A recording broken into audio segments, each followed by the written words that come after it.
പെഹൽഗാമിൽ പൊലിഞ്ഞ 26 ജീവനുകൾക്ക് പകരമായി 24 കോടി ജനങ്ങളുടെ ജീവൻ അപകടത്തിൽ നിന്ന് കരഞ്ഞപേക്ഷിച്ച് പാകിസ്ഥാനിലെ 24 കോടി ജനങ്ങളുടെ ജീവൻ അപകടത്തിൽ നിന്ന് കരഞ്ഞപേക്ഷിച്ച് ഐക്യരാഷ്ട്രസഭയിലാണ് പാകിസ്ഥാന്റെ നിലവിളി.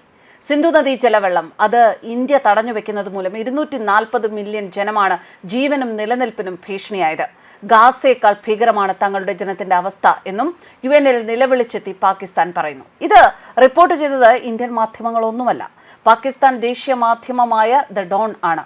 അതിനാൽ തന്നെ പാകിസ്ഥാൻ എന്ന ഗാസയിലെ അവസ്ഥ എന്തായിരിക്കും എന്നത് ഊഹിക്കാവുന്നതേ ഉള്ളൂ. മാത്രമല്ല, കുടിവെള്ളം പോലും തുള്ളിയില്ലാത്തവരും ജനങ്ങൾക്കത് നൽകാത്തവരുമാണ് ഇന്ത്യക്കെതിരെ യുദ്ധത്തിനും ഭീകര ആക്രമണത്തിനും ചാടിപ്പുറപ്പെട്ടത്. ഇന്ത്യയുടെ സിന്ധുവിന്റെയും മറ്റും ജലം പാകിസ്ഥാന് ചുണയുണ്ടെങ്കിൽ വേണ്ട എന്ന് വെക്കണം.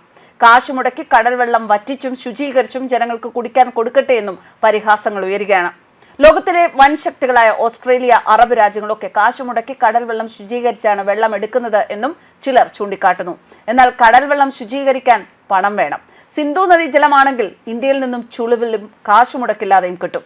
അതുകൊണ്ടാണ് പാകിസ്ഥാൻ ഇപ്പോൾ കൂട്ട നിലവിളിയുമായി ഐക്യരാഷ്ട്രസഭയിൽ എത്തിയിരിക്കുന്നത്.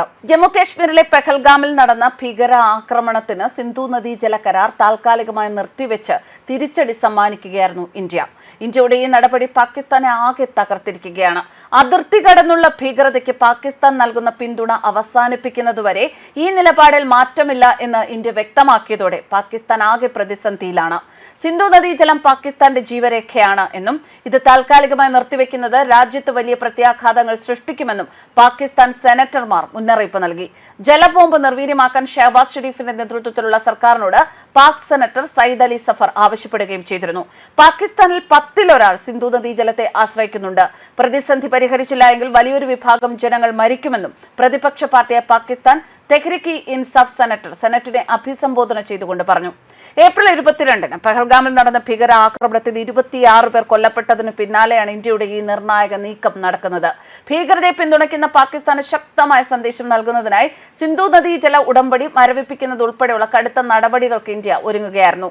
സിന്ധു നദീ ജല കരാർ ലംഘിച്ചത് പാകിസ്ഥാനാണ് എന്നും തുടർച്ചയായ അതിർത്തി കടന്നുള്ള ഭീകര ആക്രമണങ്ങളാണ് കരാർ നിർത്തിവെക്കാൻ ഇന്ത്യയെ പ്രേരിപ്പിച്ചതെന്നും ഐക്യരാഷ്ട്രസഭയിൽ ഇന്ത്യയുടെ സ്ഥിരം പ്രതിനിധി പർവതനേനി ഹരീഷ് വ്യക്തമാക്കിയിരുന്നു. 65 വർഷം മുൻപ് നല്ല മനസ്സോടെയാണ് ഇന്ത്യ സിന്ധു നദീ ജല ഉടമ്പടിയിൽ ഏർപ്പെട്ടത്. നല്ല മനസ്സോടെയും സൗഹൃദത്തോടെയും ഈ ഉടമ്പടി കൊണ്ടുപോകണം എന്നാണ് കരാറിന്റെ ആമുഖത്തിൽ പറഞ്ഞിരിക്കുന്നത്. എന്നാൽ കഴിഞ്ഞ 6.5 പതിറ്റാണ്ടുകളായി 3 യുദ്ധങ്ങളും ആയിരക്കണക്കിന് ഭീകര ആക്രമണങ്ങളും അഴിച്ചുവിട്ടത് പാകിസ്ഥാൻ തന്നെയാണ്. പാകിസ്ഥാൻ കരാറിന്റെ ആത്മാവിനെ ലംഘിച്ചു. കഴിഞ്ഞ 4 പതിറ്റാണ്ടിനിടെ 20,000-ലധികം ഇന്ത്യക്കാരുടെ ജീവനാണ് ഭീകര ആക്രമണങ്ങളിൽ നഷ്ടപ്പെട്ടത്. ഏറ്റവും ഒടുവിലത്തേത് കഴിഞ്ഞ മാസം പെഹൽഗാമിൽ വിനോദസഞ്ചാരികളെ ലക്ഷ്യമിട്ടുള്ള ക്രൂരമായ ഭീകര ആക്രമണമായിരുന്നു.